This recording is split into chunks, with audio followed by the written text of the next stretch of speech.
All right. What's going on, everybody? Welcome back to this episode. This is 22. I think it's I believe so, yeah. welcome back to episode 22, the Double Dribble Podcast. As always, I'm Destin. And I'm Drew.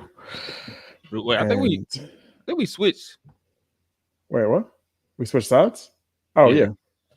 Yeah, it don't matter. We can be No, I mean, yeah, easy. that's cool. Yeah, that's fine. That's what it usually is. So, yeah. Yeah. Um, Yeah, so Drew, we've been watching this game. You just told me some of your takeaways. What you think? What you think so far with this Philly game? so I mean, Embiid's back. I think I would say he's probably like 75%. He's been playing really good defense. Like you see it's night and day. The Celtics were running to the rim, getting easy layups, dunks to start the game in game one. And he's been blocking shots. He's been rotating, making them, throw up some BS at the rim.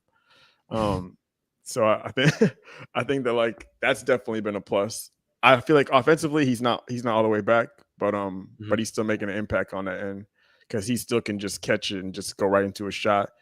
But yeah, I think he looks pretty good for the most part. I like that he's not forcing anything. Like that was the concern. Like if he's not fully healthy, he might come out there and try and do too much. I feel like he's kind of playing with himself for the most part. Harden's begins to line this game. He's struggling on his shots, but I like that he's still playing aggressive, and Maxi's been playing well to start the game. He came out there he's been having some really nice finishes in transition. Had a really nice move on Jaylen Brown where he caught him. You saw that? He hit him with that fake on Maxi when he hit him. He hit. Yeah. When Brown went for the block. Yeah, and he hit with that fake, and then he up and under. Then yeah, that was a nice move. On the Celtics side, Marcus Smart came out here hooping, hit some deep threes, hit one I think like right off offensive rebound. So the Celtics have been kind of out hustling them, getting some second chance points. I like that post up he did on Milton. I think it was at the end of the half. Yeah, he hit that. He started flexing and shit. Yeah, he started flexing. I'm like, man, and yeah, but he been playing well. But I feel like mostly the difference in the first half has been just like Celtics have been showing more hustle, effort. Yeah, like the Sixers aren't shooting the ball well. Like they missed some easy looks, but even if they were just like playing, if they were playing better as far as like boxing out, getting loose balls, I feel like they would. My guy, you're a real one. But it's still a close game. It's 8-point game at half. I'm gonna see how Tatum comes out because he was kind of like. He was struggling a little bit. I mean, he mostly just got in foul trouble. I think he got 3 fouls, right? Yeah, he got 3 fouls. He was kind of like forcing drive to the lane. He got like some charging fouls. Yeah, he had a couple of charges. I think one on Tucker and somebody else took one on him. But yeah, so I'm sure he's gonna come out a lot more aggressive probably in that third quarter. But yeah, really the difference for the Celtics has been Marcus Smart, playing really well offensively and them out hustling the Sixers as far as on the second chance offensive glass, getting some kickouts for some threes. So yeah, it's been definitely the opposite of game one. There's been a lot more defensive stops. We'll say that. Yeah, definitely a lot more defense. I'm sure that was a key for both teams coming to this game because, as you can see, like the Celtics, even though they lost last game, they shot ridiculous. Philly also shot ridiculous. It felt like a layup line for the Celtics last game. As you can see, this game, Embiid, he packing like everything coming to the rim. I think he had like 4 or 5 blocks or something like that. Like yeah, I think he got 5. Yeah, no, it's yeah, that's ridiculous. So Marcus Smart came out first play and hit a fall away turnaround jumper to start the third quarter. Oh, and then Embiid came back, hit a fall away himself. But yeah, Smart playing well. Ooh, Celtics coming out playing well. I want to ask you, Andrew, and I want to give you your flowers because you were the one. I remember we had our episode before the season, our preseason episode, and you were the one that predicted that Embiid would win MVP. I think it was you and Jeremiah. I'm not Yeah. sure I did, Did he? but I'm pretty. I know for sure that you predicted it, and No, no, no. Oh, no, I did. Jeremiah did not. Jeremiah, I just remember he was calling the Jokic 3 times, 3 in a row. oh, okay, which is very likely. It was damn near. Yeah, until the narratives kind of switched up, and then people. I mean, and Jokic had that bad week. Jokic had that bad week, and then Yeah, the it was just timing. gone. That was the perfect timing Yeah, for so, Embiid. Like I think yeah, Jokic. I think they lost like 5 in a row, and yeah, then Embiid and the Sixers and won like 8 in a row or something. yeah, and And Jokic had that had the defense yeah, claim against him that he everybody started like yeah everyone was because hyper focused on him. Yeah, on so defense. I want to know what you think about this MVP race like between um Embiid. Tatum fell out of it, but so it's mainly Embiid, Giannis, and Jokic. Like I think because the voting showed like it was like 73, I think like first place votes or something for Embiid, but I thought the race was way closer than that personally. Yeah, So if I'm so here's the funny thing. So I predicted Embiid to win it going into the year, but oh, and by the way, when I cut my camera off, that means I'm eating, so I don't want y'all to see me eating. but I honestly think that even though and like I'm still like fine with Embiid winning and I support him when I think it's well earned. I don't think I think he had a worthy season of being MVP. But if Mm-hmm. I'm gonna be completely honest, I think that I still think last year he was more deserving than this year. And if Jokic hadn't won, and I know this might be an inconsistent thing, but I feel like if Jokic didn't win last year, I would have been perfectly fine with Jokic winning this season. I feel like honestly, I think Jokic is probably more deserving this season Mm-hmm. than Embiid, but I felt like Embiid was more deserving last year. So it's just kind of like it's funny how that is. I feel like it should have been after the season, even though I predicted it and my prediction was right. I do think after the season, I feel like it should have been. I mean, this is now I still don't think Jokic should have had the second one. So this is why I'm cool with Embiid getting one that he may not have deserved as much because I think it's still a worthy season. But yeah, I think that Jokic was probably more deserving of this season's MVP than Embiid. But Mm-hmm. like I said again, I'm not mad at Embiid getting it because I feel like Jokic got one that he didn't deserve last year. But it was Yeah. still he had a worthy I think all these guys had worthy seasons of being MVP both years. But I do Mm-hmm. think Embiid was more deserving last year, and I think Jokic was more deserving this year. God damn. Harden had like three-point shots like go all the way all In the and way around out. the rim and go. God damn, that's like the third one has done that shit. Yeah, I seen that. Like, But yeah. that's a five. Oh my! Don't tell me Tatum got 4, bro. Oh my bad. I'm a little ahead of you. My Now fault. you go. I want to ruin it. But yeah, I definitely second that. I thought last year, though Jokic was great, the um him receiving MVP was kind of egregious to me. Not gonna lie, just because I'm not a huge fan of giving it to a low seed, like a 6 seed. What that was Jokic was last season, a 6 seed. Yeah. I agree. He was a 6 seed. He was a 6 seed. I didn't agree with that. I ain't- yeah, but yeah, I ain't agree with giving it to a 6 seed. This season, honestly, I would have been perfectly fine with either three: Giannis, Embiid, Jokic, all winning MVPs. Um, Me at the end of the season personally, because I usually stick to a certain criteria.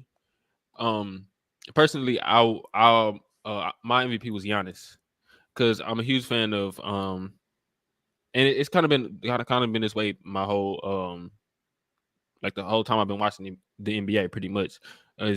Best player, best team, and you have the MVP caliber type numbers. Like Giannis, he was giving you like almost 30 something a game, great defense, um, the rebound and everything. And it's the same thing he's been doing for years. Like from when he won his first MVP, his second MVP, and even the 2 seasons after that. Like I thought he was great, and I just see a model of consistency. So I don't see why um they wouldn't have given it to him now. But it is a such thing as voters fatigue. They don't want to give it to the same guy every year. I think that played a bit of a factor into um Jokic not winning it again, they don't want to give it to I guess they found a reason to not give it to Jokic when he had that bad week, when his defense wasn't good, when the Nuggets went on a losing streak, and Philly was on a huge winning streak, and then Embiid dropped 50, I think, on one of the last few games of the season. Then that's when everybody thing kind of skewed to Embiid but my the biggest thing I have with the MVP awards and everything, because when we start to compare players throughout NBA history, I I don't necessarily look at accomplishments in terms of like um awards, like these media based awards like MVP, Defensive Player of the Year, all these other awards, because it's all based off narratives. It's all based off what the media um wants to award, who the media wants to award that season. Like um and me, I had a big problem with Jaren Jackson winning Defensive Player of the Year this year, because clearly, as you can see right now in the playoffs, the best defender in the world is AD. Now, of course, it's the games played and everything, but history will tell you, because Jaren Jackson, he may win another Defensive Player of the Year award. No, he's a great defender. Don't get me wrong, but history will tell you Jaren Jackson is um a better defender than AD, and that makes me want to throw up, I think respectfully. So that's I'm why cool. I personally don't look at the awards and the accomplishments when I want to compare players, because it's all like a narrative based. And I'm not saying a certain player isn't a great defender or isn't worthy of being recognized as the MVP, but it doesn't mean what we think it means. That's all I'm saying. On the Jaren Jackson, I think I'm fine with him winning Defensive Player of the Year. I think I probably still lean towards that, but I don't think he should have been an All Star over Anthony Oh Davis. hell no, he definitely should have been an All Star. Yeah, that's where I would probably definitely disagree. But I'm cool with him getting the award. I think for the majority of the season, like he's probably been the best defender this year, and like he's been yeah, I mean probably I think for a longer stretch, and he's probably been more valuable. I think to on defense, he's probably been more valuable to that team. But it's close. I mean, if you're talking about at their absolute best, like when they're on, yeah, I think AD's the better defender, the better offensive player, obviously, overall, everything. But yeah. But like my thing, like when I look at MVP, at least what I used to look at it as, when I see an MVP, that means this was the best player this season. When I look at Defensive Player of the Year, and it didn't just start this season. I've been starting to recognize this. But when I look at Defensive Player of the Year, I look at this was the best defender this season. And when I watched Jaren Jackson this season, I know AD was out, so we don't even necessarily have to include him. But I wasn't really sure that he was the best defender this season. But I mean, if the media has a guy that they already kind of looking at or they kind of favor to win this award, and then he produces at a high level, then they'll really lean his way. Where I think a lot of people who are simply better at basketball get overlooked because they don't really fit the narrative. Personally, like for example, and I was just talking to, I think a few weeks ago, I was talking to Dub about this, and he said, "Well, you shouldn't use Westbrook or something like that." Well, I'm gonna use Westbrook because when I looked at the 2017 MVP race, and when I look back in history, I say, nah, Harden actually should have won that MVP award just because Westbrook had a couple more rebounds per game. That's the only reason he won. Yeah, that's the only reason he won, because he had a couple more rebounds per game. But I didn't think he was the better basketball player that season than Harden, and that's what MVP means. But since he averaged a triple double, and the narrative was already going into the season, oh, if Westbrook averages a triple double and gets OKC into the playoffs, then he'll be MVP. The narrative was already there for him. Whereas Harden was actually better at basketball He led his team to a better record. Yeah, like Who's the top three statistically, seed? yeah. So I you know I, that's I got in that's so my many thing. arguments that year, man. Statistically, if you just look at the numbers, yeah, Harden's numbers were better. The only thing that Russ had is that he had 2 more rebounds. Literally, everything else on like if you compare them, just if you just looking at stats, if you just want to be like, oh, like who are the better numbers, and you like, oh, he had the triple double. Harden didn't have a triple double, but literally his scoring was better, way more efficient. His playmaking was better. The only thing was literally the couple more rebounds, but and like they won way more games too. But the only reason why the thing that made me the most I remember upset about that year was everybody forgot the preseason predictions and expectations and narrative because the narrative flipped to that Westbrook thing. Like Harden going into the season, I don't know if you remember the preseason predictions were the Rockets were not going to make the playoffs. That was the preseason prediction. The predictions were I don't remember Rockets that, most but yeah, it kind yeah of makes sense because they didn't have maj- Howard anymore, and majority of the almost damn near everybody had the Rockets missing yeah, the playoffs. and that They was didn't year one Harden at point guard, right? fully, Mm-hmm. and like them kind of starting to build around him, you Yeah. know. Mm-hmm.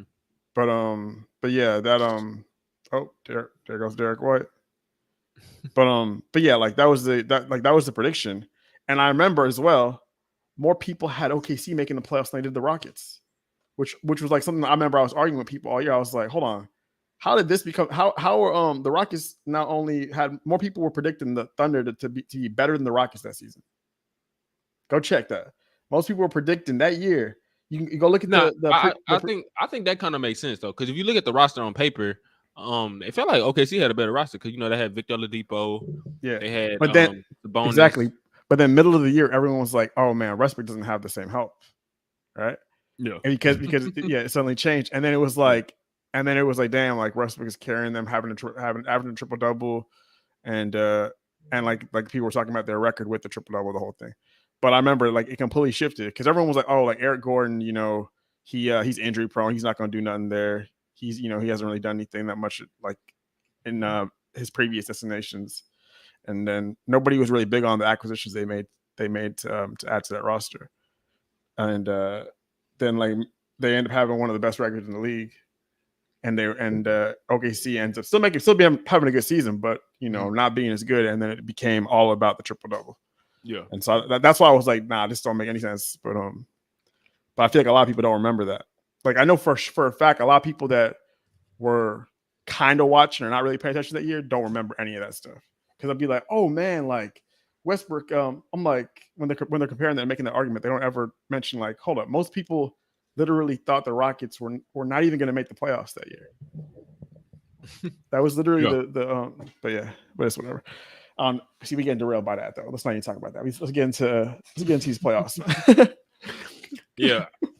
So yeah, once again, congrats to Joel Embiid. Well deserved. I don't know if you saw the reaction.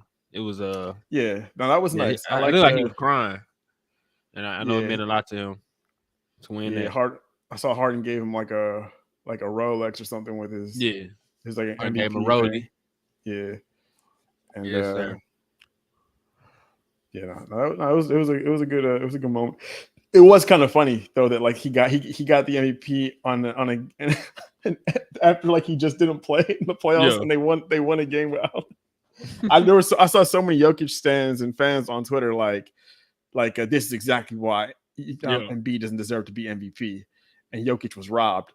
yeah, Jokic should never miss a game and have another player basically help lead their team to a win like that, and yeah, which I'm not entirely sure that's the case. I mean, probably, but I'm like Jamal Murray been hooping well in some of these playoffs. He's been hooping. yeah, He didn't play that good last game, but that first game he was carrying at some yeah. points. Yeah, he was cooking. Yeah. Yeah, so we can talk more about the playoffs. They're like Boston up with like 16 right now. They have 20 right now. No, I'm Really? tripping. They have 8. They have 18. 18. That's Okay, that's okay. yeah. All right, so we can talk about this thriller. Salute to my boy Fly, aka Willie Bates. Willie Bates, aka Fly. He said how we feel about the Warriors and Lakers game one. Man, that game was a thriller. I ain't gonna lie. From opening tip, I mean, Warriors they started off kind of hot. Lakers settled in. AD was dominant. Um, as you know, as they need him to be. I mean, they have nobody. He's a walking mismatch as it is, but they have really nobody to check him on that team. And what? Where what? No, I got a text, but yeah, nah, they have nobody to check him over there, and he was dominant and on both ends. And the Lakers they were playing great in the second half, and at the 5 minute mark in the fourth quarter, the flurry came. I mean, Jordan Poole, Clay, that was a tough move, Jalen Brown. Oh, you missed. Jordan Poole, Clay, Steph. Just I think they each hit 6 threes yesterday, Yeah. and the game it got out to the wire. I think it was 112, and D'Angelo Russell hit this tough layup to put us up for good, Yeah, pretty much. before that though, it looked like y'all were gonna pull away for a second.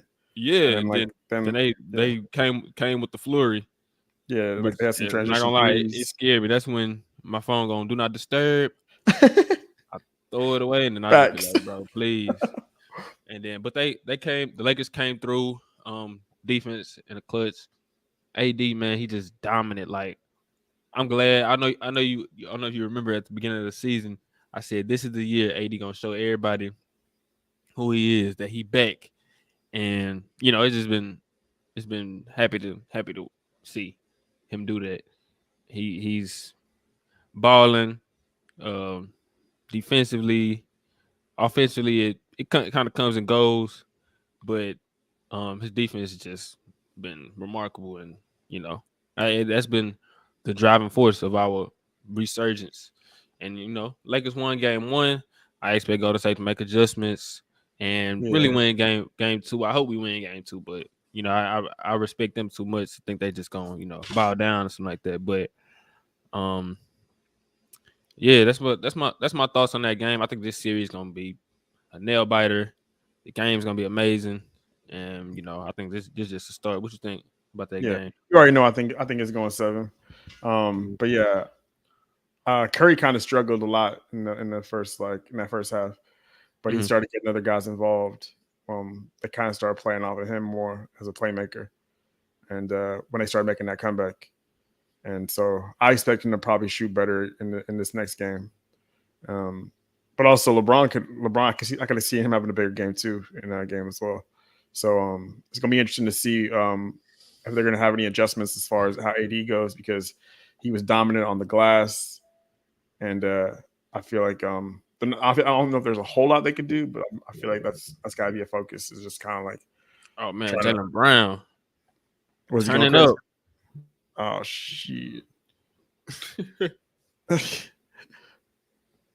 Damn, what? Jalen Brown kind of turning up, man. Mm-mm-mm. Yep, so second chance points.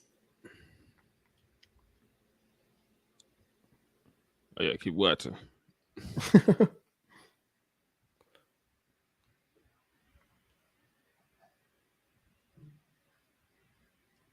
I'm Can probably about to you? see what you're talking about. What do you do? Oh yeah, I see. Somebody, you seen the The steal? pass to. Oh Yeah, no, it probably wasn't. Yeah, but he I saw. stole I like saw. they was trying to inbound it. He stole it and down Derek White.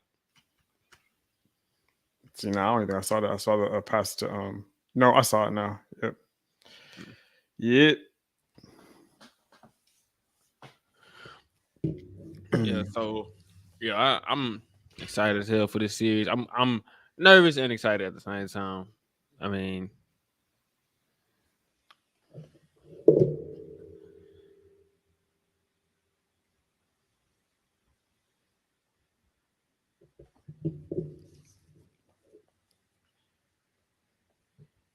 yeah. So I think yeah, and that series is like every other day too. it's it's not with sometimes when it'll be every other day, and then when the series shifts to the next team's city, they'll like skip a few days. Nah, it's like every other day. Like Yeah, I think it's the same with this one too. I want to say the Celtics and Sixers one too, because I know they played Monday, played today. I think they played Friday. So yeah, it might be low key. I think that with all these second round series, unless somebody gets fortunate with the scheduling, but I think that's going to be the case because I know it's the case with Lakers Warriors. It's the case with Sixers and yeah, Sixers Celtics. Man, that's been the case with the Nuggets and Suns. I'm not sure about the Heat Knicks though. I gotta see on that one, but I feel like it's been like that. Yeah. um, so I do want to ask you about this next series because it's personally I feel like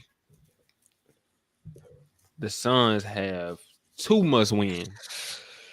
I think that series resumes when tomorrow, right? Or Friday. Should be tomorrow. Let me check. The Nuggets Suns. No, they play Friday. Yeah, they got like hella days off. Oh wait. Oh damn, they do. Yeah, they do. Yeah, I so wonder why that's the case. that series come back Friday.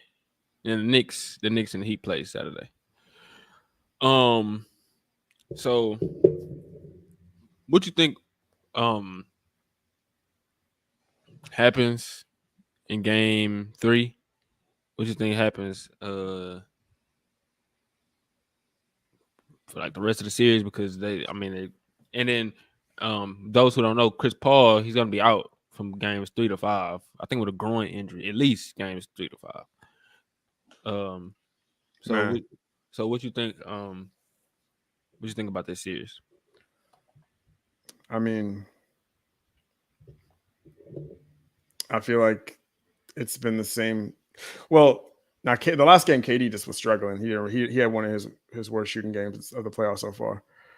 But there's not really a whole lot I feel like they can do as far as adjustments. Um, I feel like Jokic is still going to be dominant in this series because Aiden's really not providing much resistance.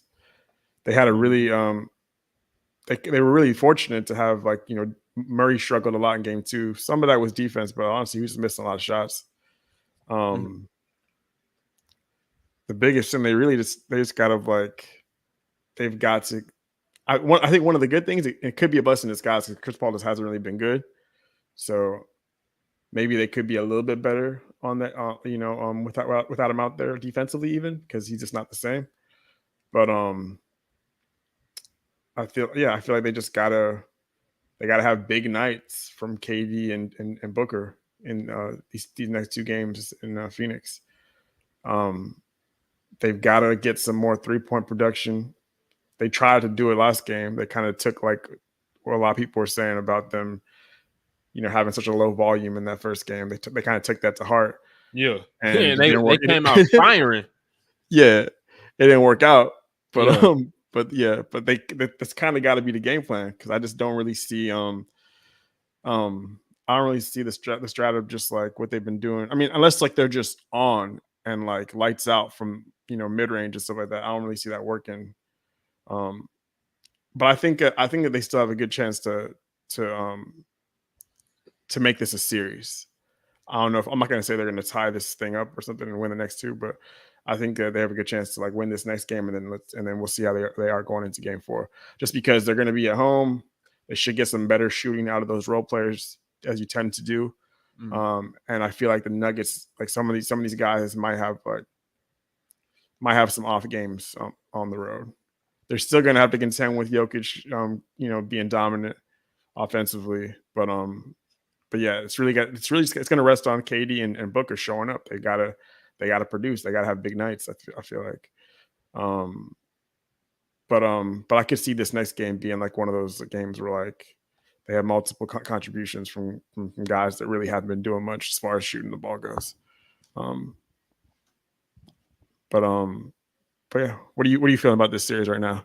Because if it's going to be really wild if KD goes down 3-0. He gonna be looking really. You already know what they're gonna be saying.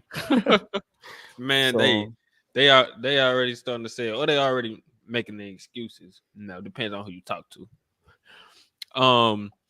Personally, I thought this was a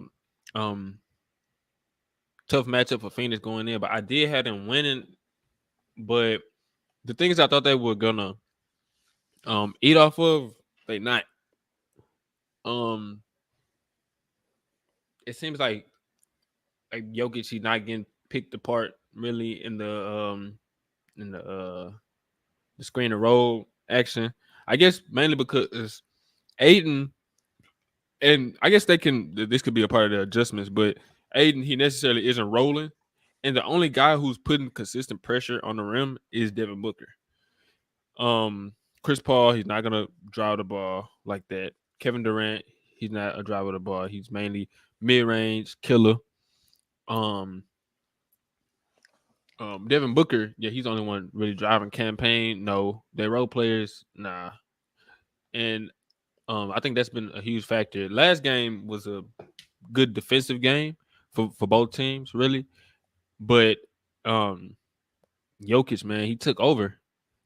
Uh, Especially in that fourth quarter. In the third quarter, I think him and Devin Booker was going back and forth, and then in the fourth quarter, Jokic, they was guarding him with Aiden 1v1. I guess to kind of neutralize his playmaking. You don't want to double, you don't want to help or anything like that because Jokic's gonna pick you apart that way. So I guess you want to make him a scorer, and he gave you 39 efficiently. So it's like, what you gonna do? But I do think that the other side of the ball, though, Phoenix offensively has to um find ways to attack Jokic because you yeah, attack him, you put him in foul trouble. Um, he isn't as aggressive offensively. You know, he don't want to foul out. And you work him, you tire him out. You know, maybe that can be to their benefit. But then you're not having consistent rim pressure. You're not attacking them. Um, you it's like I don't know how else they could win. That's just me. Yeah, Boston. yeah, they destroying them right now. Yeah, Boston I'm packing looking it at up. they were 15 and 37 from three.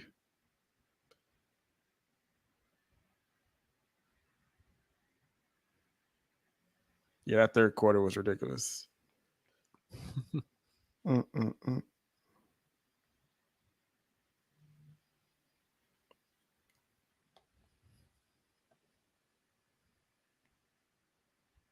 Honestly, it looked like how like the Sixers are kind of just letting this they might just be mailing this quarter Yeah, in. I think they mailing it in. Yeah, Yeah, because so Boston yeah, came out high. You got to split. You know, yeah, it that is third what it quarter, is. yeah. I What really hope the did they put up in that Lakers third don't do quarter? that tomorrow. Did they have like a 40-point quarter or some shit? Like, what was the? I forgot what it was at halftime, but it's Yeah, getting out of hand right now. But, yeah. I'm trying to remember. I'm like, hold up, what? Mm.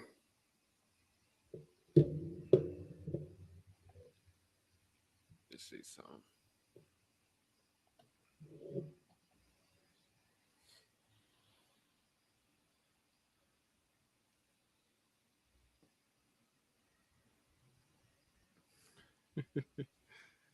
They had a 35-point quarter. Yeah, Jeez, how many did Philly score in that quarter?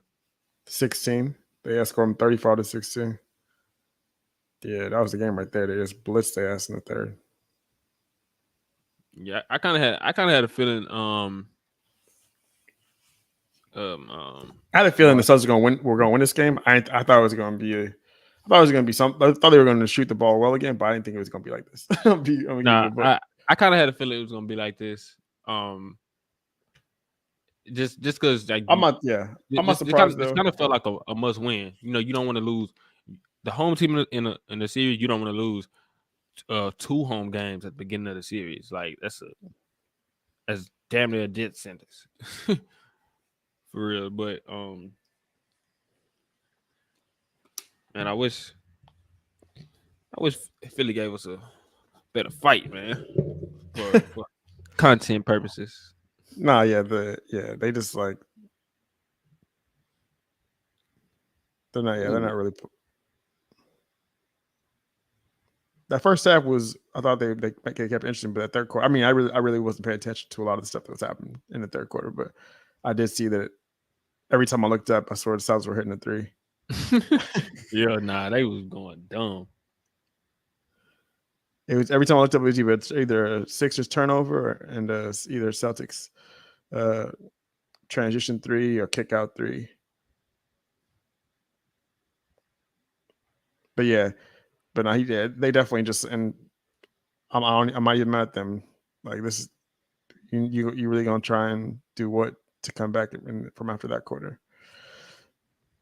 But I could tell based on the rotation because normally Harden comes out to start that fourth quarter lineup, I think, and yeah, they got all the reserves in right now. So yeah.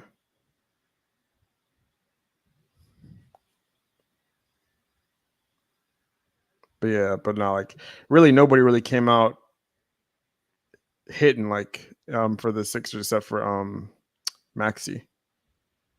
They were missing a lot of open shots to start that in the first half, and then it got even worse in that third quarter once they started letting them get on transition. It's something I want to point out. I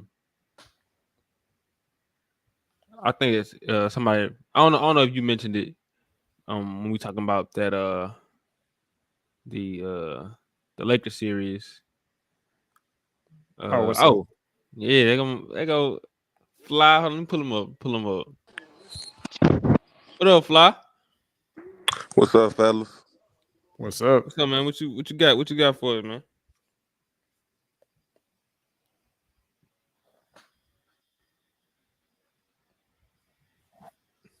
You there?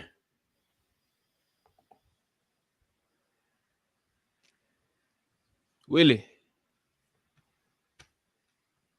I think his internet broke. But it's something I want to mention. I think guarding Steph Curry is like the hardest thing to do, like in life. Like for real, man. Like I was just watching like some game film this morning, and having to guard this dude, I swear I would probably tear like my ACL, my MCL, my LCL, a hamstring, everything. Like it's something I want. I want to show real quick. It was there.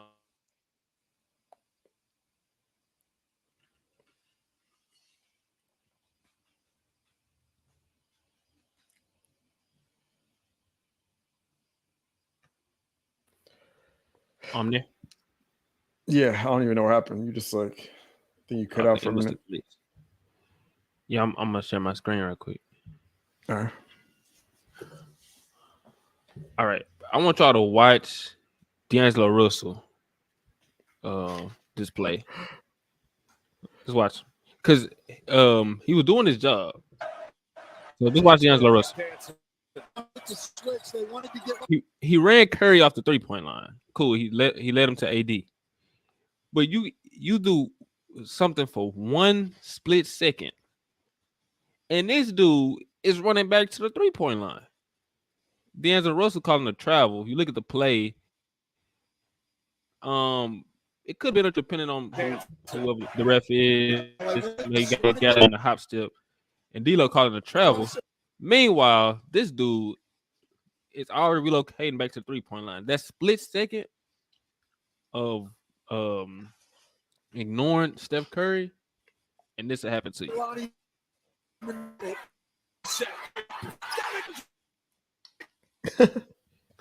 Crazy. And I thought D'Lo got a good contest too, but you have to stay attached. You have to stay aware.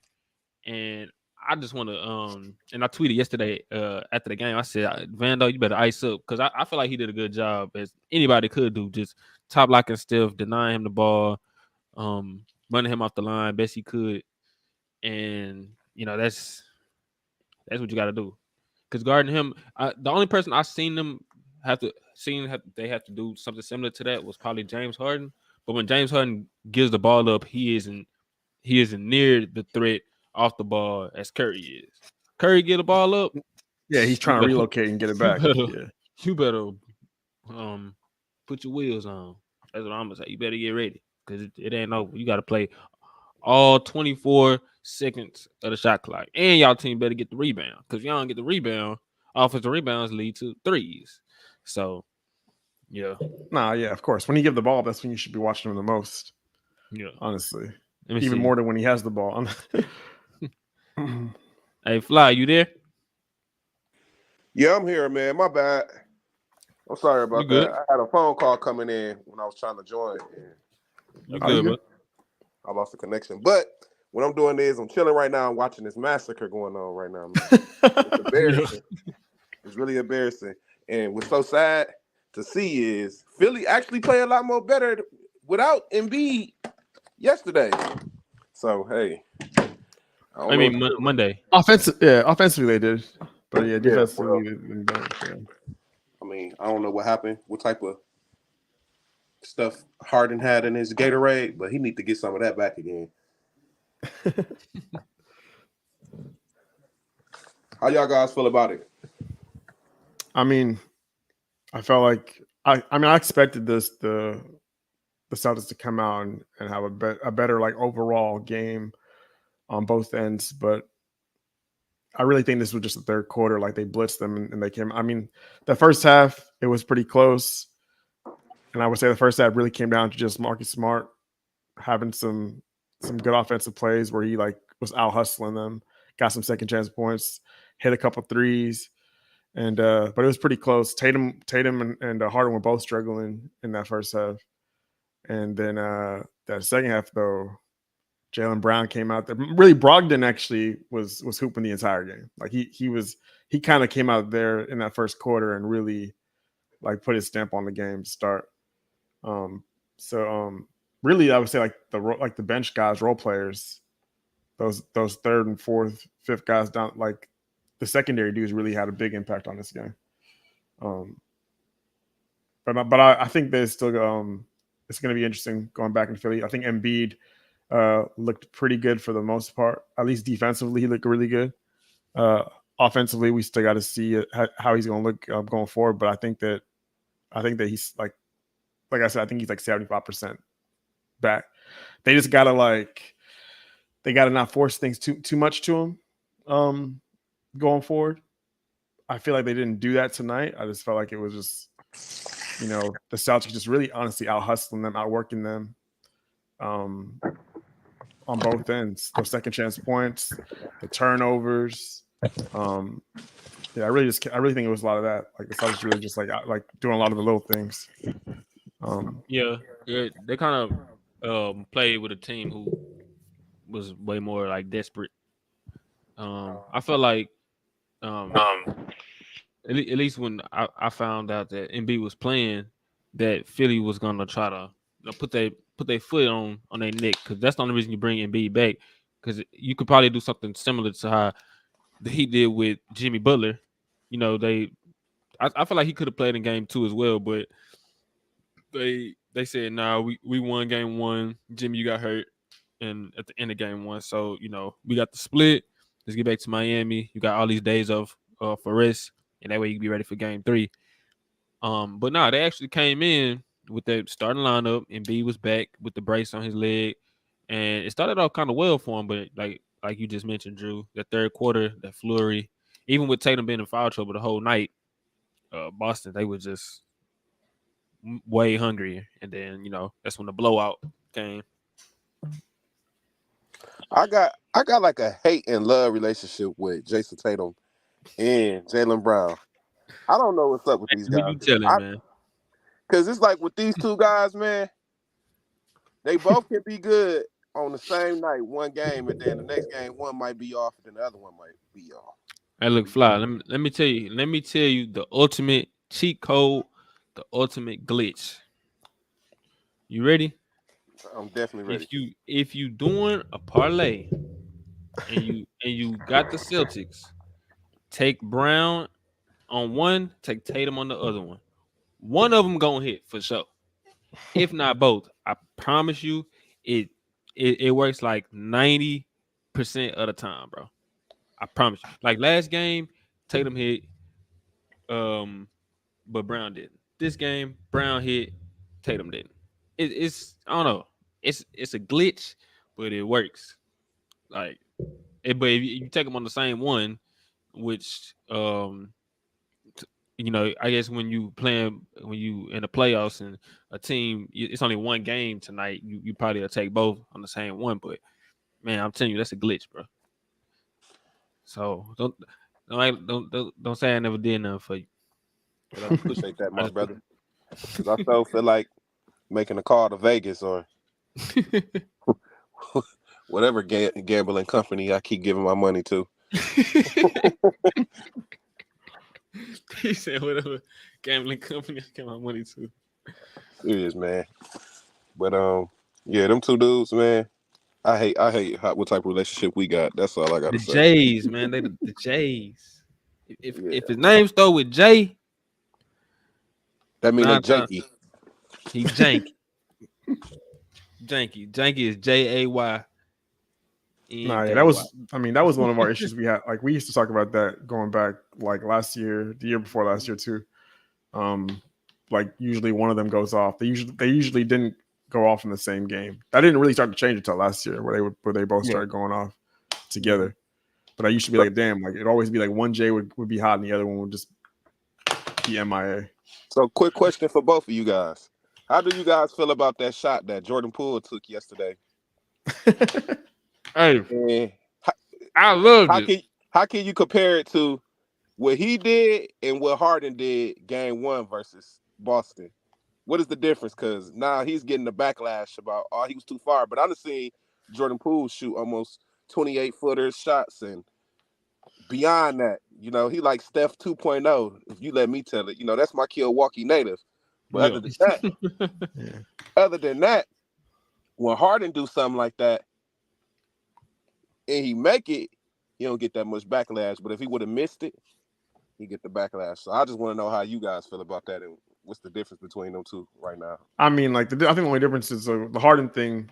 Everyone was it was all on him to try and show up because Embiid was out. So it's kind of like, what's he gonna do? Spotlight's on you. And so I feel like people are probably expecting him to take that shot, especially given the game that he was having. But probably even if he wasn't having that kind of game, they probably expected him to end up with the ball and that shot happened anyway. So I feel like it's probably the expectation and the fact that Embiid wasn't playing. But with Poole, it's he's not that guy, and so we look at him in a different light. He's not that guy, and also they still got he was hooping yesterday though. To be fair, yeah, that's true. But they still had Curry out there, and even though Curry wasn't having a great night, you still probably would expect him to be the one to have a shot like that. Oh, you pulled it up. Is this it? Yeah, right shot right here. I think he should have just stepped up. Step up, young fella. Step up. Well, honestly, I don't know. Vanderbilt was coming pretty hard. Pause. But yeah, Vanderbilt was coming over there. So I think by the time he stepped up, Vanderbilt, AD probably would have been there. LeBron, I guess he didn't want to give up the easy lay right there, so he kind of let AD or Vanderbilt get there. Maybe it was a miscommunication. I'm not sure, but yeah, he pulled it, and then that was pretty much the game. I see Steph right here. I don't know if this is his reaction to the shot or just being fatigued. Game. Yeah, that's pretty funny. It's probably both. Honestly, I think I'm glad he shot it from a Lakers fan perspective because I rather, even though he's a good shooter, Well, he's a streaky shooter, but I'd rather him take that than Curry take that. But I mean, he was in rhythm. He was open. I felt like people saying he could have stepped up. I felt like if he stepped up, the defense would have been there for him. But they had still a lot of time left on the shot clock. You know, I don't think with like 10 seconds left. Yeah, they don't. He take doesn't the necessarily two. have to settle that.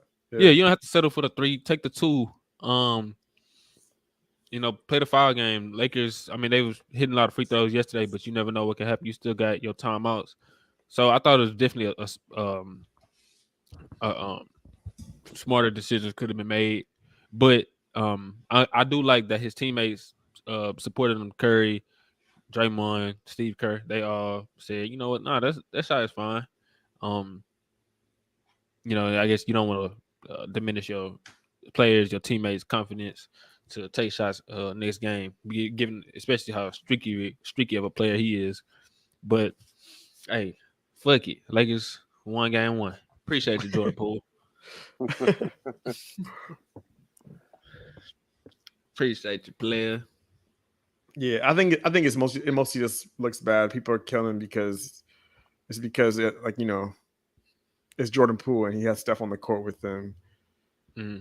You're not expecting him to take that shot in a situation, even though, you know, they blitzed Steph and he gave the ball up. You're still probably expecting it to come back to Steph at some point, especially with so much time on the clock. But yeah, I think it's possible he could have got a better look. Like it would have been close. He could have probably dribbled up, try to pull up 3 a little bit closer in, but I'm not too mad at it. He was having a good game. They were trying to. I guess he was trying to be the hero in a way. But He trying to stay today. But nah, I don't think he should be killed for that. Now, if he was cheeks in that game and like he was like, you know, that would be a whole nother story to me. Then I feel like he played wonderful. He played better than when he played against Memphis. I'll tell you that. Wonderful. But other than that, man, I just gotta ask you a question. What's up with your boy AR-15, man? What you mean? My dog was. Hey, that second half, I texted in the group chat. I said I need something from you the second half, AR, and he was hooping, man. You see him hit. He kind of pulled a Curry move. I don't know if y'all saw it on one of his threes. I'm gonna show y'all. But he couldn't wait to tell somebody this one. Yeah, one of his threes, he shot. I don't know. You gonna stop disrespecting AR, man. No, I love AR-15. I forgot how many points he had in the second half, but he definitely came to play. He's a guy. I mean, he's not gonna be every night, but he's gonna give you something. He's gonna give you effort defensively. He was battling with Clay. You know, Clay was making some tough shots. He was rebounding, and then he was hitting shots in the second half when we needed him. Look, watch this play right here.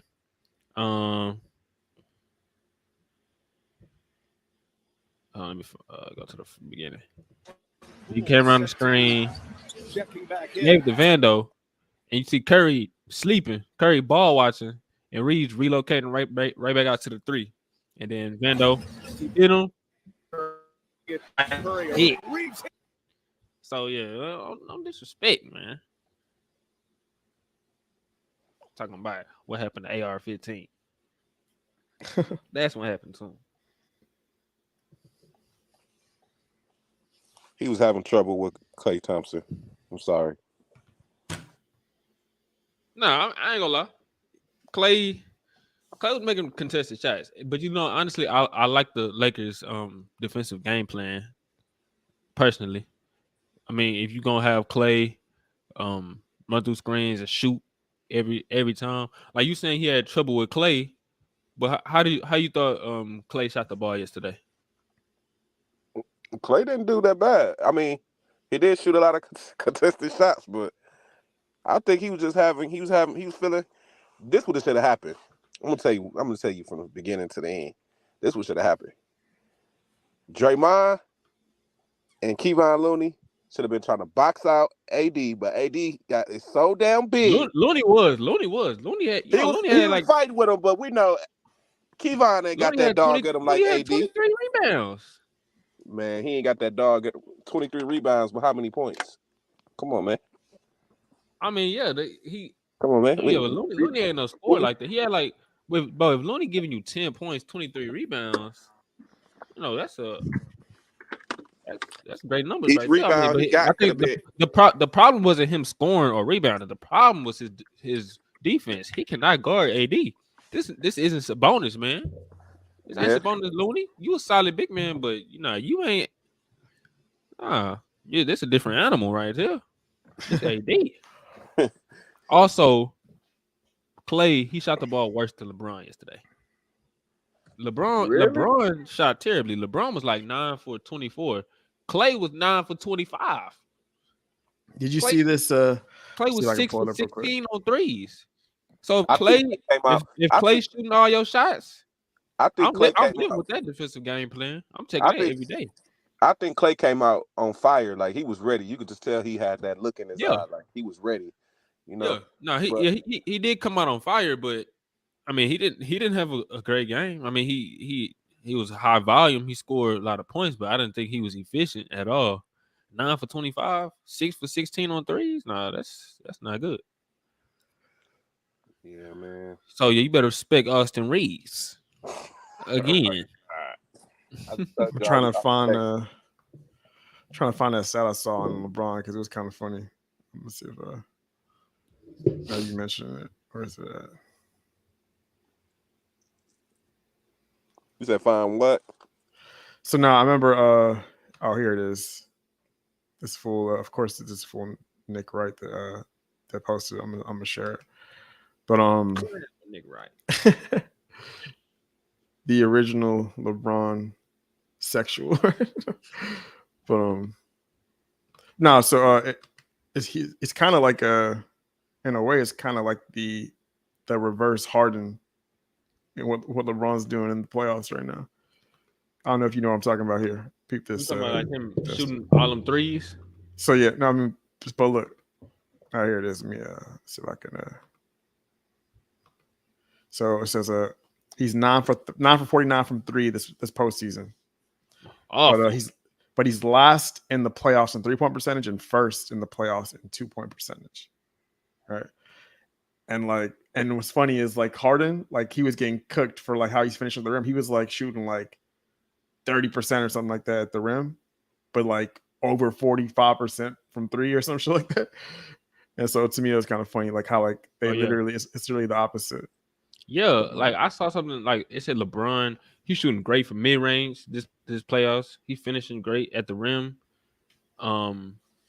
Every only thing that's dragging him down is these threes, and I don't want him to stop shooting threes, but I don't want him to shoot like 8 a game.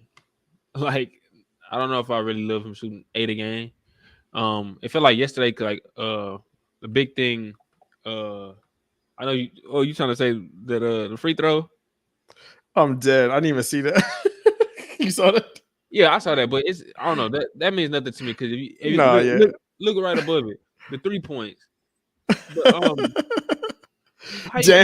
how you expect to go to the free throw line and you shooting 53 threes? Exactly. Like, come on, bro. And they got fouled on jump shots. That's the reason they were shooting free throws. Because AD, LeBron, and Vanderbilt are locking down the paint. Like, I think LeBron had like 3 blocks. AD had like 4. Vanderbilt had like a monster block on Looney. So they locking down the paint. Go to State, they taking a lot of threes. So I don't hear nothing about the free throw. Yeah, no, I don't think they was bad officiating or anything like that. Yeah. I just thought it was funny. Like, of course, that's gonna be the response from the Warriors fans. Like, get out of here. Yeah, but I do think but I don't know if LeBron's jumper is gonna just automatically come back to normal, at least to the LeBron we've seen over years, where he's been pretty above average 3-point shooter, especially in the playoffs. He kind of jumps it up. This season, he's been very below average, so I don't expect him to jump up. But I do expect him to have a couple games. Yeah, he's gonna have some games where he's locked on. Yeah, and the reason why it's encouraging is because we winning games with him shooting the three like this. Mhm. So if he's making his three balls when D'Lo, who had a great game yesterday as well, he had airball the three. If our shooters are hitting along with how our defense is, because we it's nightmares for the league, because if you saw that last game against Memphis, I think Friday when we closed them out, that's when everything came together. LeBron was hitting threes, D'Lo was hitting threes, Vando hit threes. Who else was out there? I forgot. Like we was clicking on offense, plus with the amazing defense that we already have, we beat them by 40. So, that's why I think it's encouraging. Because, I just think we them boys, man. They beat them by that 40 that Dylan Brooks was talking about. Hey, that was poetic justice right there, man. That was poetic justice. He talking about, I don't respect nobody till they give me 40. Shit, there you go. There you go, 40. Did you guys see how Jaren Jackson and Ja and I forgot who else it was on Twitter was trolling when he made a tweet saying, "Thank you guys." I forgot exactly what he said, but I was just like, "Oh no, don't tell me he leaving." And then he was end up joking, and he was like, "You was about to break the internet," and everybody was laughing. I was just like, "Man, these guys is crazy." I think they're wrong for that. Yeah, I saw that. I think he was just like kind of thanking them for the season, but he came back the next day. He said thank you guys, and then his Twitter was blowing up. Then the next day he replied to it. He said, "Oh, for this season" or something like that. And then Desmond Bain and Ja, like you said, they was talking about it. Yeah, I thought I think that was pretty funny. You saw that, Andrew? It was on Jaren Jackson Twitter. Yeah, well, all I gotta say is y'all Lakers looking good. I ain't gonna hate. I'm gonna show respect. I'm gonna give credit when it's due. Y'all looking good. I think Lakers win in 6. But I like you, Fly. I'm praying for Phoenix because it's not looking too good for them. Devin Booker and KD gonna have to drop. Devin Booker like the Phoenix Sun. Hey, that's what Sosa say, huh? Yep. How that guy been doing? It's like I ain't been seeing him say anything in the chat lately. Yeah, he ain't been talking, but he said he been dealing with some stuff. But I'm sure he would have found his way to say something if the Suns won, for sure. Pray for that brother. I'm gonna pray for that brother and his favorite player. But other than that, yeah, I'm glad y'all ain't really grilled me like that about the Bucks. But hey, I'm kind of enjoying it right now. We in Cancun already, so yeah, y'all had a few long playoff runs. It's good for y'all to sit back and just watch for now. But can I actually give you my like who I predict gonna be making to the finals? Of course. I think it's gonna be Boston and the Los Angeles Lakers. We doing a retro game, man. We doing a retro rivalry. Come on now, man. That's not bad. I think but I wouldn't mind seeing like now I ain't trying to say this, but if Denver put you guys out and if Philly put out Boston, yes, Denver versus Philly. Oh my God, I would pay money to see that. I would pay my top dollar to see that one. The best centers in the league going at it. Man. 2 MVP candidates. Come on, man. If that'd be funny if Embiid would have beat Jokic in the finals, Jokic would have to just give him his MVPs that he won the other season. And if Jokic beat him and be your only one you got to give it to him. And you'll need race. Yeah, to me, if that series happens, I feel like Sixers definitely winning it. To me, if that series happens, if they can get to it, this to me is, huh? You think they definitely win it? Yeah, I think they definitely beat the Nuggets in the finals. I mean, of course, barring health and things like that, because Embiid gotta be back up there physically. But but I feel like he's gonna be okay as long as he doesn't have any like re-aggravating the injury or anything like that. I still like the chances in this series. They still home court advantage. It's 1-1. I feel like it's pretty common to have like these type of games like after you steal one, usually I think it was something like a crazy stat where it's like the the team that's got home court after they lose game one. It's like it's like something like I can't remember what the percentage was. I think it was like they win like almost 80% of the time they win game two or something like that. So we're gonna see how they perform in Philly, but I still think it's gonna be. I'm still sticking to Philly in 6. Well, hold on. I said Celtics in 6 if Embiid wasn't there. So let me. So if Embiid is healthy and able to play and he's good, So I'm what gonna you go think Philly in 6. about the fact that I'm just gonna start this little narrative. um, the Sixers win without Embiid. Now Embiid comes back. Now they get demolished. Does Embiid need to come off the bench? Does I'm not good at this. Yeah. This Yeah, I know. Yeah, I know. Some BS people are gonna narrative. actually. Yeah, some people are gonna say the BS to like, oh, like Embiid shouldn't have come back. Like they played better Yeah. without him or something like that. I feel like Look, I feel like that's that's what Dre just said in the group chat. He said Joel should have stayed home. They need to they need to revoke that MVP. I don't think that I don't think they need to play him in game two, but I'm not mad at it. Like it's probably good to see if at least let him get adjusted, get his rhythm back a little bit, Mm. because you're gonna need him in the series. You're gonna need him to be on going forward. Do you think And they would be fine with Embiid just being a mid contributor offensively, but just bringing them defense, or they need the best of Embiid? Like they need him to be MVP'd. They need all of him, not yeah, they need just all a of little them. percentage of him. All of him. Yeah, They need everything about him on that court. Every second, every minute, he out there playing, rebounding, yeah, playing defense, scoring. Come on now, man. yeah. Because To be a when he's playmaker on, as like well. when he's on, he can like put the whole like front line in foul trouble. He could be shooting that 15 plus free throws. Got Like his mid range going. Yeah, like tonight, like Jason Tatum was in foul trouble. mhm. So I thought that somebody would take advantage of that and try to do something about it. But Boston got a good deep bench. They play so much good defense. It's just like you boy, it's like trying to throw a rock in a fucking Fisher Price court and somebody standing right there knocking it out the basket every time. Like, come on, man. Like, it don't even make sense. Yeah, that's my thing about Boston. I said Yeah. that's one Tatum can thing. have Yeah, Tatum can have off nights and like not really do that much, and mhm, they can still win because they do have the depth. They're the mhm. deepest team in the league.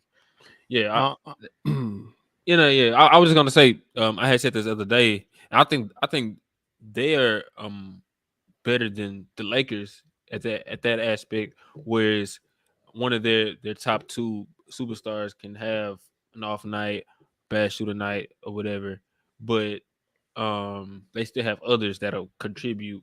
Like the Lakers have D'Lo, Reeves, Hachimura, Schroeder, maybe Beasley at night if he gets hot, something like that. Just like the Celtics, Tatum was in foul trouble, only gave you like 7 points tonight, but you still had Brogdon show up, Smart, White, you know, all those other contributors who can step right into the space. I think those are the only two teams where if one of the stars don't show up, they could still win. Whereas when I look at Philly, like I agree. I think you need that MVP version of Embiid, and you also need that Harden who led the league in assists, who can still put pressure on the defense as a scorer. For the Suns, I think you need Booker and Durant to be great every night for them to win, which is unfortunate. Which shouldn't really be the the way a team is constructed, but that's the case. With the Warriors, I think they need Curry to be great, even though you have Poole and Clay who can shoot, who can score. who can shoot the ball. Clay, he didn't play well yesterday, and they lost. So that's the thing I think that makes Boston a pretty unique team.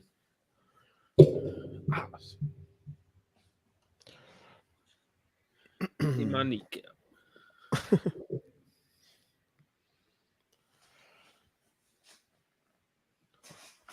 Well, fellas, I'm actually about to start driving, and I got a destination to make it to. So, Yes, sir. glad for tapping in with y'all. Every time y'all go live, I'm gonna share it. I'm gonna let everybody in the world know, everybody in Milwaukee know, everybody I know. Double dribble, man. Hey, you're a real one, man. I appreciate you pulling up, man. All right, man. Y'all have a good night, man. All right, man. You take it easy. Yeah. All right, Drew, man. You had something else you want to talk about? Or, Nah. When you were talking about Dylan Brooks, it was reminding me of that Shams tweet. The tweet. Yeah, that's still so wild, man. I understand like this man, like he's definitely fallen off production wise, but man, they're like he will not be brought back under any circumstances. Yeah, under any circumstances was kind of insane. I ain't gonna lie. And then I remember when after I saw that, one of my friends, he sent me. I'm gonna see if I can find it. He sent me this this thing from The Simpsons. It was killing me, but it was literally like the perfect example of how they did that, man. Hold on. This is how they did it. This is how they did Dylan Brooks. So that's it. After 20 years, so long. Good look. I don't recall saying good look. That's funny.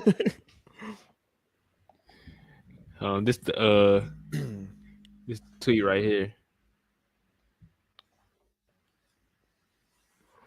The Memphis Grizzlies have informed pending free agent Dylan Brooks he will not be brought back under any circumstances. Which is, yeah, I don't know. I think I've never seen that before. I've never seen that ever. Yeah, no. That seemed just like at least like you could have. They didn't have to go to the public. Now it is sources that came out today. They said the Grizzlies offered him multiple contract extensions throughout the season, but he declined them. So I guess he think he's worth more than what they were trying to pay him or something. Oh man. Hey, shout out to Dylan Brooks for betting on himself. Hey man. When keeping it real goes wrong, that's what we call that. Yeah, I don't know if I'll take that bet. I ain't gonna lie, but hey, I hope he finds a place that can take him. Because I still think he got some game. I mean, he shot the ball like awful this series, and what's crazy, like, what was it, like 3 years ago? Was it 2 years ago? 2 years ago. Yeah, this man had like a great playoff series. Exactly. Against Utah, right? Yeah. But he was super. Yeah, I don't know. I really don't know what happened because he was kind of second after Ja in terms of like touches, shots, a second option, type thing. And then Bane stepped up, and Bane kind of took that from him. And then Jackson got better. So he just playing a marginalized role. He just being a main defender and a spot up guy, and he can't do that at all. He can't spot up, and he just talk a lot of trash. And I saw some people talking about that kind of made him the scapegoat a little bit for that, for everything that's been going on with Memphis, like the things that have been going on with Ja and their culture or whatever. But one thing you can say about Ja is he cold, like he hoop. Dylan Brooks, he talking like that, but they did say Dylan Brooks, he don't have nothing going on like that's off the court, at least from Ja. He punched somebody in the face, and he had the 380 in the club and all that. But Dylan Brooks, all his stuff is just on the court. Yeah, but like he got the technicals and all. He got the dirty player tag though. That's the thing. Yeah. He got the dirty player tag. So that's the only thing. But Ja hoop, So I mean, you can't take that away from him, Dylan Brooks. You ain't been hooping. I'm sorry, brother. Yeah, I mean, I feel like somebody's gonna sign him. Like he's gonna be probably a role player on some team, maybe a backup or something. I don't know if he's gonna get a starting role, but we gonna see. I feel like his shooting has been the biggest problem because like he actually was a pretty good shooter a few years ago. Now it's like it probably was just Fugazi because that man he's been inconsistent as hell. Like that year that he was shot at good, it probably was just a fluky season, honestly. I want to say that was the bubble year too, wasn't it? Or the not the bubble year, but it was the year that like there was no fans, right? Yeah. Mm-hmm. So I wonder, this is when you start getting into the whole, psychology of people shooting better in like these empty gyms. That was a season everybody was flaming. A lot of guys were shooting. A lot of guys were shooting like out their body. I was like, hold on here. So yeah, it makes you wonder. Yeah. But then like last season was the season when he got back, right? Got back to 100% capacity. Because I was like, hold on, Lonzo, he having the best shooting season of his career. I know this is one of my favorite players, but hold on. And then he went to Chicago and was just sniping. But then no, Lonzo, it's real. It was real with Lonzo. He actually became like a significantly better shooter. Damn. Yeah, I don't even. Yeah, let's end the stream, man. Yeah, R.I.P. Lonzo. Okay. Hey, man. Hey, I appreciate everybody coming to view the stream today. Make sure you like the video for us, subscribe to the channel, and follow us on Instagram at Double Dribble Pod. You got anything else to say, Drew? Nah, man. Let's wrap it up. Unfortunately, we just had an ass whooping. So yeah, I wish. Damn, man, I'm mad as hell, man. We should have recorded during that. Nah, I'm thinking about it now. We should record during game one because we were on here sitting watching this shit. Yeah, we was. Man, I think we had just recorded. Yeah, we just recorded. We stayed on. Yeah, we stayed on. That shit was crazy. Man, how you went dumb after after Harden hit that 3, bro? I ain't never seen you like that. He said, "Motherfucker, y'all said he was washed." But that was no, because I'm literally in a group chat with these dudes, and we've been talking, we've been going back and forth. Yeah, and like they were saying so much shit before the game. They were like, "Man, Harden about to get stomped." And they were saying shit like that. I'm like, "Oh hell no!" Nah. And like literally while the game was happening, man, I go back to these comments. These dudes were just like, they were speechless. All right, I'm gonna end the stream though. All right, man. I appreciate everybody tapping in, man. And